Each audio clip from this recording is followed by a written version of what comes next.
Bonjour à vous et bienvenue dans une nouvelle vidéo. Ça fait un moment, alors en même temps j'ai posté que 2 vidéos pour l'instant sur ma chaîne, mais là sur les 2 dernières semaines le temps est passé extrêmement vite, puis avec l'arrivée de la canicule, la chaleur à l'appartement, les volets fermés et la clim en fond, franchement j'ai pas eu le courage de tourner, de trouver des sujets ou des choses comme ça. Franchement la fatigue m'est passée dessus, tout comme la chaleur, mais en tout cas je suis contente de vous retrouver aujourd'hui. Je reviens avec une petite spécificité parce que j'avais décidé de mettre en place une petite série de vidéos en fin de mois pour vous présenter les divers sujets RH et Paye qui sont sortis sur le mois en cours. Donc c'est parti pour ça. Ça va être une journée un peu reposante aujourd'hui. Je travaille ce matin en télétravail en plus depuis l'appartement, donc c'est plutôt cool. Je vais pouvoir avancer un peu sur les petits sujets qui traînent là sur ma boîte mail. Et puis cet après-midi, ça va être repos. Petit point sur quelques trucs perso, mais en tout cas je vous emmène avec moi, j'essaierai de faire quelques plans là-dessus.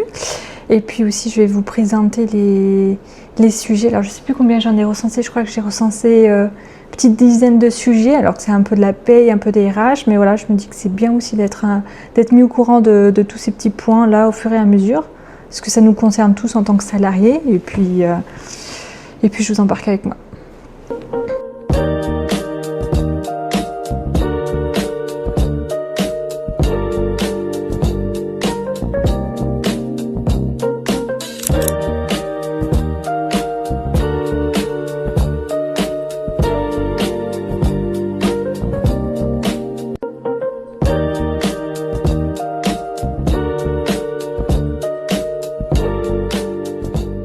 Alors comme je vous disais plus tôt, aujourd'hui on se retrouve pour une nouvelle thématique de vidéo que je voulais mettre en place sur ma chaîne. C'est un peu les favoris du mois, mais spécial RH et Paye. Enfin voilà, je pense que vous connaissez tous un peu ce système sur YouTube en ce moment de mes favoris du mois, mais personnellement j'affectionne bien ce format-là. En tout cas je le consomme énormément sur YouTube, mais en général c'est plutôt sur des vidéos mode et beauté.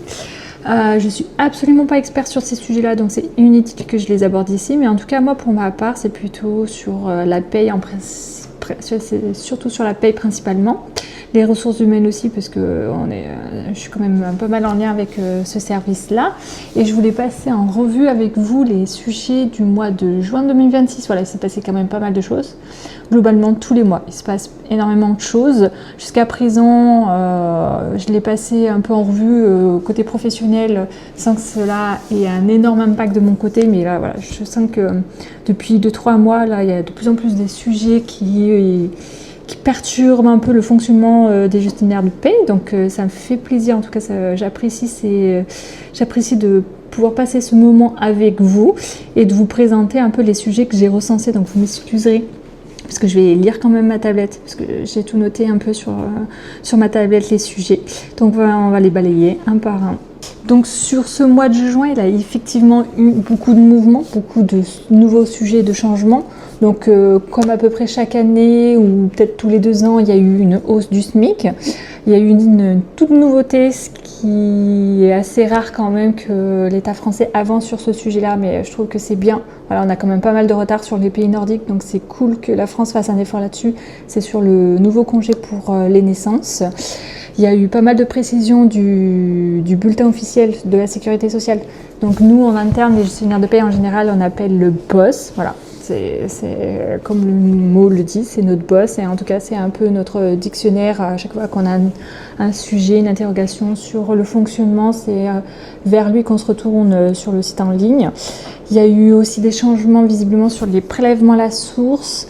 Énorme sujet depuis le début de l'année. C'est sur la DSN de substitution. Voilà, concrètement, ça c'est un gros sujet qu'on va avoir. Par nous, j'entends les gestionnaires de paye. Voilà, on va avoir pas mal de gros sujets là-dessus sur les prochains mois et ça commence dès ce mois-ci. Et puis plutôt sur des sujets un peu plus RH, des nouveautés encore. Enfin voilà, je pense que depuis 2024, je pense que ça doit faire au moins 2 ans que le sujet de la retraite est un énorme sujet pour nous.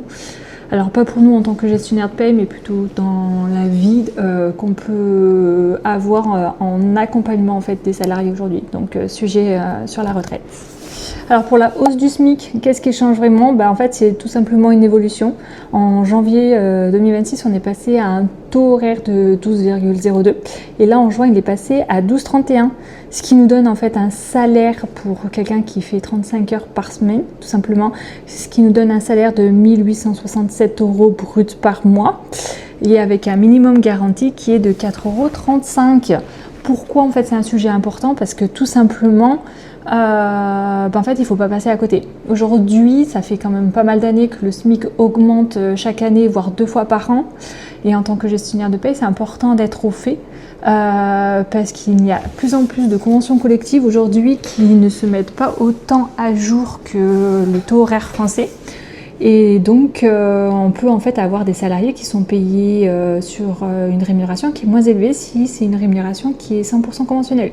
Donc, c'est important en tant que gestionnaire de paye de faire attention à ça et de bien vérifier en fait tout simplement que le salarié, si sa rémunération n'est pas suffisamment élevée, qu'elle respecte à minima la convention collective, mais surtout aujourd'hui le SMIC 12,31 comme je vous disais.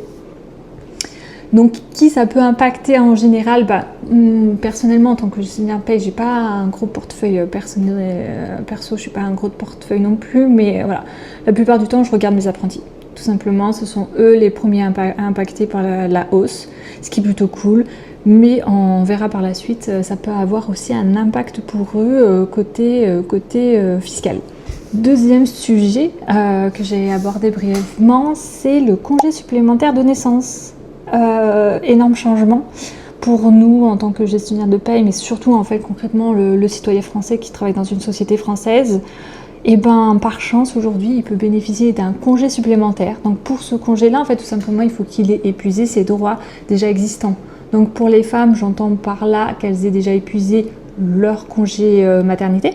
Voilà, pour une naissance classique, il est de 16 semaines, donc il faut qu'elles aient, ces femmes-là, épuisé complètement leurs droits.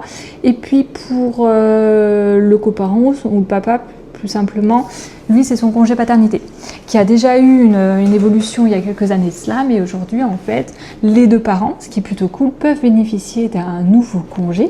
Avant de vraiment rentrer en fait dans ce que j'appelle le congé parental, la possibilité d'être indemnisé, pris en charge par la sécurité sociale. Donc il y a des spécificités là-dessus, il y a des conditions, enfin voilà, il y a tout un protocole, des demandes, des prises en charge qui sont assez spécifiques, mais en tout cas, les deux parents peuvent avoir 2 mois en plus de congé pour être proche du nouveau-né.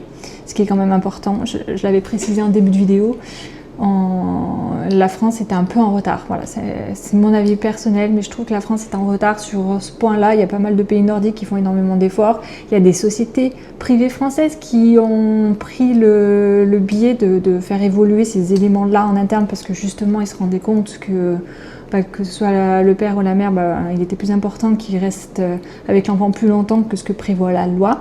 Mais aujourd'hui, voilà, l'État français commence à faire un effort. Je pense qu'on estimera toujours que c'est pas suffisant, mais il faut au moins souligner qu'il y ait cette prise en charge là en plus, donc c'est plutôt cool. Mais ça vous intéresse que je rentre plus en détail, en profondeur dans une prochaine vidéo sur l'un des sujets que je vais vous dire, n'hésitez pas à me le dire en commentaire, je le ferai avec grand plaisir.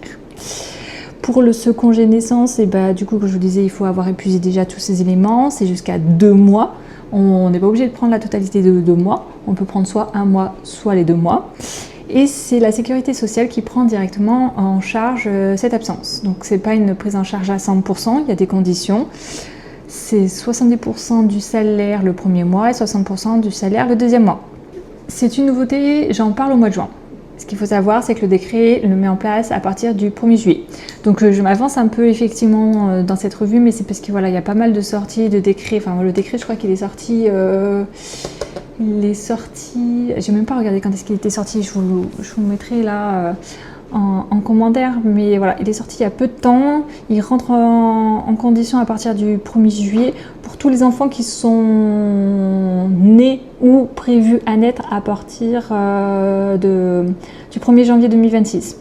Donc voilà, c'est un peu un effet rétroactif dans le sens où voilà, les parents qui ont déjà épuisé ces droits-là peuvent toujours y bénéficier aujourd'hui, même s'ils ont repris le travail, s'ils sont en congé ou en congé parental tout simplement. Mais voilà. C'est plutôt quelque chose qui rentre en juillet, mais qui est sorti officiellement, en tout cas sur le papier, au mois de juin. Des gestionnaires de paye, en tout cas, je suis ravie de te voir là aujourd'hui sous ma vidéo. Sache que j'ai abordé un sujet qui est pour moi, alors je le répète peut-être un peu trop dans mes vidéos, mais voilà, j'ai été gestionnaire de paye pendant longtemps. Ce sont des missions que je mets de côté de petit à petit, mais que je supervise au sein de mon équipe et au niveau du management que j'ai actuellement. Mais j'essaie d'être toujours au fait des sujets, voilà, ne serait-ce que pour accompagner mes équipes. Mais en tout cas, sache que là, ce que je vais aborder, c'est peut-être pour toi le plus gros sujet. Il y a pas mal de sujets que je vais dire dans cette vidéo qui vont peut-être concerner plus des profils des salariés curieux qui veulent être au fait, ou des employeurs, ou des personnes qui travaillent dans les ressources humaines. Mais là, typiquement, ce sujet-là, il est pour toi, gestionnaire de paye. La DSN de substitution. Franchement, quand ça a été mis en place, commencé à être abordé il y a quelques mois, personnellement, ça m'a fait absolument peur. Ce qu'il faut comprendre en fait dans la DSN de substitution, c'est qu'aujourd'hui, en fait, le gestionnaire de paye travaille sur un logiciel de paye. Et à la fin du mois, une fois qu'il a effectué tous les bulletins de salaire de la société pour laquelle il travaille, il effectue une déclaration qu'on appelle une DSN, donc c'est une déclaration sociale nominative qui est envoyée aux organismes. Donc elle est reçue, cette déclaration, elle est reçue par l'URSSAF, la retraite et les organismes spécifiques que la société a, que ce soit la mutuelle, la prévoyance, un autre organisme de retraite et j'en passe. Et jusqu'à présent, en fait, les seuls éléments qui étaient communiqués, c'était ce qui était transmis par gestionnaire de paie, qui était en fait du coup un récapitulatif de ce qu'on retrouvait sur les bulletins de salaire. Sauf que la DSM de substitution va changer un peu la donne, parce qu'aujourd'hui, les organismes, donc j'entends par là essentiellement l'URSSAF et la retraite, ont le pouvoir de modifier les déclarations qu'elles reçoivent au motif de plusieurs éléments. Le plus gros des éléments, c'est parce qu'elles, de leur côté, elles calculent des situations différentes de ce qui est transmis par le gestionnaire de paye. Et à 90% du temps, c'est potentiellement une erreur de paramétrage. Ça ne concerne pas forcément en direct le gestionnaire de paye. C'est plutôt un paramétrage qui est lié en fait au dossier dans le logiciel de paye. Et le fait que la DSN de substitution soit mise en place, ça va redistribuer les cartes, tout simplement. Pourquoi je dis que ça va redistribuer les cartes? Parce que en fait aujourd'hui, si jamais la retraite, parce que j'ai essentiellement d'exemples importants qui me viennent plutôt de l'organisme de la retraite, c'est que admettons la retraite pour un salarié calcule une situation différente, et bien concrètement ses droits à la retraite sont totalement modifiés, revus, que ce soit en bien pour le salarié, comme, alors je ne vais pas dire comme en mal, mais plutôt péjoratif dans sa situation. Et du coup, le fait que tout ça soit aussi un peu accessible par les organismes va avoir un impact en termes de gestion pour le gestionnaire de paie, c'est de vérifier que ce qui est déclaré et reçu, traité par les organismes soit bien cohérent à ce qu'il avait envie de déclarer tout simplement. Il ne faut pas qu'il se retrouve dans des situations où la retraite a calculé des choses qui, pour la retraite, est forcément juste, mais si on apporte un élément de justification, un exemple, une situation auprès de la caisse de retraite, admettons, eh ben, il va pouvoir comprendre, analyser la situation différente et ne rien corriger. Donc voilà, pour moi, c'est un gros sujet, la DSN de substitution. Concrètement, du coup, si je résume, c'est aujourd'hui l'URSSAF et la retraite vont pouvoir corriger les DSN qu'on les envoie. Et en tant qu'employeur, en fait, c'est pas que le gestionnaire de paie qui est impacté là-dedans, c'est aussi vous en tant qu'employeur parce que vous avez l'obligation d'en informer les salariés. Donc, au-delà de suivre en fait correctement le dossier, il va falloir aussi avoir une extrême bonne communication envers l'employeur pour lui dire, bah voilà, il s'est passé ça, on ne peut pas intervenir encore aujourd'hui, ou l'organisme a raison, du coup ça va avoir un tel impact, il faut que vous en informiez votre salarié. Donc c'est un énorme sujet, peut-être que j'en ferai une vidéo spécifique, mais bon, aujourd'hui je maîtrise le sujet de loin, je ne suis pas en échange avec les organismes parce que par chance j'ai des petits dossiers paye qui ne sont pas impactés par ces situations-là. Ça pourra peut-être revenir, donc dites-moi en commentaire, gestionnaire de paye, si vous voulez que j'approfondisse un peu tout ça. Je regarde mes notes au fur et à mesure. Je vous ai dit que gestionnaire de paye c'était le seul sujet, mais en fait non, il y en a plusieurs. Même si la DSN de substitution c'est le plus gros du travail pour vous. Il y a eu une grosse nouveauté au mois de juin, c'est la RGDU. Alors je ne sais pas si on dit la ou le.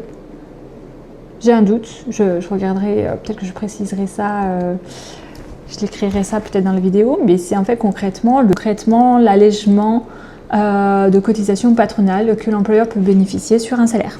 Voilà, je viens de regarder puisque j'avais un doute exactement de ce qui était RGDU, c'est la réduction, donc c'est bien la et pas le, la réduction générale dégressif unique. Voilà, ils ont changé le nom, il me semble, en 2026 si je ne me trompe pas.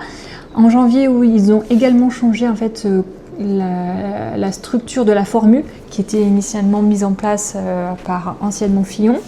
Et l'impact aujourd'hui avec cette nouveauté RGDU, c'est le gel du SMIC. Je vais m'expliquer un peu pour les salariés les plus aguerris qui souhaitent en savoir un peu plus. Anciennement réduction Fillon, en fait, avait un calcul spécifique. C'est quoi la réduction Fillon? C'était en fait une déduction de cotisation pour l'employeur lorsqu'il embauchait des salariés qui étaient sur des bas salaires. Voilà. Quand ils avaient typiquement des salariés qui étaient proches du SMIC ou jusqu'à 1,6 SMIC, eh ben, ils pouvaient bénéficier d'une réduction des cotisations. En janvier 2026, la réduction Fillon a changé, est devenue la RGDU et le calcul a changé. Et avec le changement de SMIC au 1er janvier, il y a eu un gel. Parce qu'en gros, pour faire très très simple, parce que c'est compliqué, j'ai pas envie de rentrer en détail tout de suite, j'ai pas envie de perdre du monde en fait aujourd'hui sur cette vidéo là, c'est que les calculs la plupart du temps se basent sur le SMIC. Sauf qu'ils viennent augmenter aujourd'hui en juin 2026 et l'État a décidé que jusqu'à la fin de l'année, on prendrait en compte le taux horaire du SMIC qui était là en janvier 2026 et non pas celui qui vient d'arriver en juin 2026, tout simplement.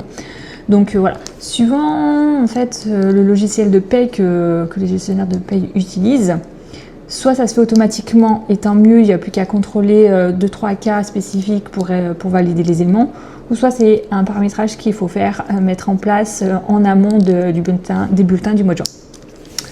Donc voilà pour ce sujet. Je m'étais noté un sujet sur le prélèvement à la source, donc j'ai un doute sur ce qui était mis à jour en juin, parce que j'ai quand même travaillé là-dessus au fur et à mesure au mois de juin. C'est un sujet d'abattement, voilà, toujours en lien en fait avec le SMIC, le prélèvement à la source pour les contrats courts. Contrats courts, j'entends pour les contrats à durée déterminée, les CDD, voilà, qui sont d'une durée extrêmement courte. Il y avait des notions d'abattement, en fait, donc du coup de régressivité, qui étaient mis en place et ce montant-là, en fait, a changé au 1er juin. Il est de 766 €. Apprentis, stagiaires, nouveauté sur le mois de juin, c'est les nouvelles limites, enfin, excusez-moi, ce sont les nouvelles limites d'exonération. Voilà, petit rappel, c'est que les apprentis aujourd'hui, que ce soit aussi les stagiaires, vous êtes exonérés d'impôt sur le revenu jusqu'à un certain montant du SMIC sur l'année. Ce montant-là, en fait, a évolué au mois de juin et la nouvelle limite est de 22 184 €. Donc on peut, alors, toujours en lien avec le fait qu'il y a eu 2 SMIC dans l'année, l'État a mis en place en fait une somme sur l'année qui est de 21 876 €. Et grosso modo, en fait, tant que apprenti et stagiaire, votre net imposable ne dépasse pas ce seuil-là, vous êtes exonéré d'impôt. Si vous franchissez cette limite-là, vous serez soumis à l'impôt et potentiellement aussi déclaration au niveau du service des impôts et tout ça.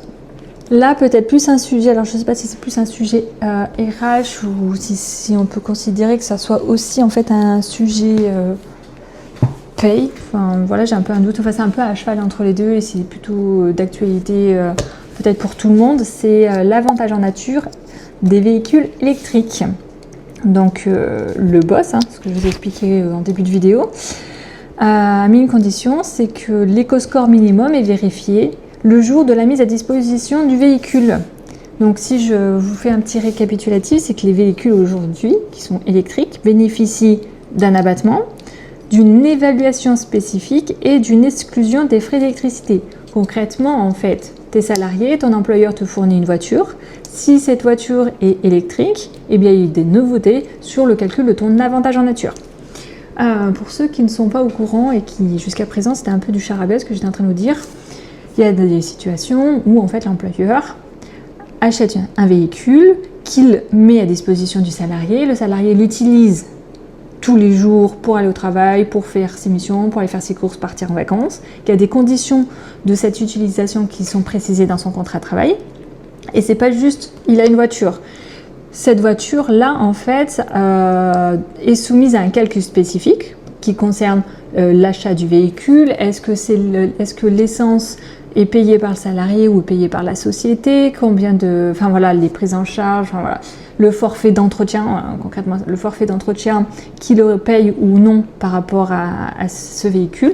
Bah, tout ça, en fait, ce sont des calculs qui sont mis en place pour évaluer en gros ce que coûte cet avantage au salarié.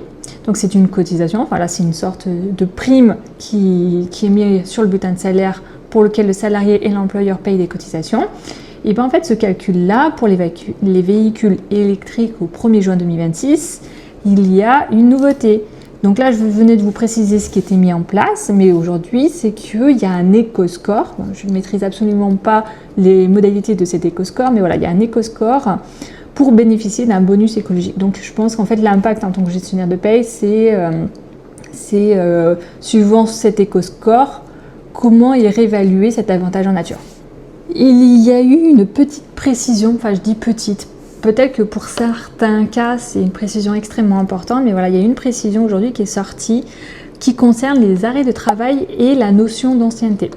Jusqu'à présent, en fait, quand le salarié était en arrêt maladie, il ne bénéficiait pas en fait de l'acquisition de l'ancienneté. Le salarié sur un an, s'il n'est pas là 6 mois, et ben il avait que 6 mois d'ancienneté sur cette année-là. Concrètement, je vous récapitule la situation qui était présente jusqu'à présent. Mais il y a eu un changement et il a été dit, donc j'imagine que c'est une jurisprudence, hein, je ne suis pas allée chercher si c'est une jurisprudence, mais par contre je n'ai pas le numéro de la jurisprudence. Il a été dit que dans cette jurisprudence, qu'il fallait tenir compte de toutes les périodes d'arrêt, arrêt maladie, arrêt travail, pour prendre en compte en fait le calcul de l'ancienneté. Du coup, aujourd'hui, t'es là, t'es pas là, et ben t'acquiers quand même de l'ancienneté. Et quand je dis t'es là et t'es pas là, j'entends par arrêt maladie ou arrêt travail. Hein. Bien sûr, si t'es pas là parce que tu justifies pas, ben t'es pas payé, t'es pas là, t'as pas d'ancienneté. Voilà, tout simplement. Gros sujet, je ne vais pas rentrer dans le détail, je vais plutôt dire ce que je m'étais noté au fur et à mesure que j'avais fait des recherches. Ça concerne la retraite anticipée pour carrière longue. Il y a eu des ajustements qui sont sortis là au mois de juin et de ce que j'ai relevé, c'est qu'il y a eu des adaptations du dispositif. Jusqu'à présent, en fait, surtout en septembre 2024, il y a eu des extrêmes nouveautés qui sont apparues pour les carrières longues, pour le calcul, quand est-ce qu'il pouvait partir en retraite, en vacances, absolument pas. Quand est-ce que le salarié pouvait partir en retraite, suivant quand est-ce qu'il était né, à partir de quand en fait il a commencé à travailler. Et il y a eu des ajustements sur ces calculs-là. Concrètement, la seule chose que je peux vous dire, c'est qu'aujourd'hui, tes salariés, tes proches, et par proche, j'entends potentiellement peut-être à 10 ans près, de partir à la retraite, vérifie. C'est important de vérifier son espace en ligne, de contrôler que voilà, tous tes contrats y figurent, ton travail, tes rémunérations, tout ça, y figure correctement, parce qu'avec ces ajustements, il ne faut pas passer à côté. Si, admettons, tu avais fait des calculs à la sortie de la loi en 2024 et on t'avait dit bah voilà il te restait 12 ans encore à faire, bah, peut-être qu'avec ces ajustements là il va peut-être pas rester 12 ans mais peut-être qu'il va te rester 10 ans et 3 mois. C'est encore 10 ans, je suis d'accord, je vous ai donné un exemple extrêmement long, mais des fois ça fait du bien au moral aussi de savoir qu'on peut partir plus tôt, qu'il y a eu une compréhension de l'État français sur ça, qu'il y a eu des ajustements, des dispositifs un peu plus allégeants pour vous, donc n'hésitez pas à contrôler. Alors, je ne sais pas combien de sujets, je pense que j'ai dû aborder à peu près 8 sujets. J'en ai relevé d'autres, mais après lecture, je vous avouerai que voilà, c'est peut-être un peu lourd pour aujourd'hui. En tout cas, il faut peut-être maîtriser la paye plus à profondeur. Il faut que je retravaille un peu cette petite série-là que je voulais mettre en place. En tout cas, j'apprécie. J'espère que vous appréciez vous aussi ces petits favoris du mois spécial paye et RH. Je ne sais pas si je vais l'appeler favoris du mois ou les nouveautés du mois. J'hésite parce que c'est un peu à cheval entre les deux. En tout cas, le mois de juin, il a été quand même assez conséquent par rapport au mois précédent. Il faut toujours avoir en tête que les nouveautés qui sortent sont aussi impactées à la vie politique. Je pense qu'on a tous conscience, c'est peut-être bien de le préciser, voilà, surtout si tu es gestionnaire de paye junior et que tu tombes sur cette vidéo, bienvenue. Mais voilà, là aujourd'hui il y a eu quand même une grosse phase d'élection municipale et au niveau des métropoles suivant certaines villes. Il y a pas mal de choses qui sont sorties après. L'année prochaine, si je me trompe pas, il y a quand même des élections présidentielles. Donc ça va peut-être un peu se tasser. Enfin voilà, il y a plusieurs possibilités. Soit il va y avoir énormément avant les élections, plus rien pendant 2-3 mois et après ça va ressortir. Ou soit ça va se tasser et tout va sortir après. Donc il faut rester vigilant. Voilà, quand on travaille sur des métiers qui sont proches du code du travail, de la loi ou de la paye, il faut rester vigilant sur ça. Énormément de sujets du coup au mois de juin, je pense à la suite des municipales qu'il y a pu avoir en début d'année. Je le redis, si jamais vous voulez que je rentre un peu plus en détail sur certains sujets, n'hésitez pas à me le dire en commentaire. Soit je peux répondre directement en commentaire si vous avez des questions, ou alors suivant vos retours, je pourrais peut-être faire une vidéo en plus. J'espère qu'on va se retrouver la semaine prochaine pour une petite vidéo sympathique. En tout cas, j'ai apprécié ce moment avec vous. Je vous embrasse. N'hésitez pas à vous abonner. Voilà, parce que c'est quand même pas évident aujourd'hui de lancer sa chaîne YouTube.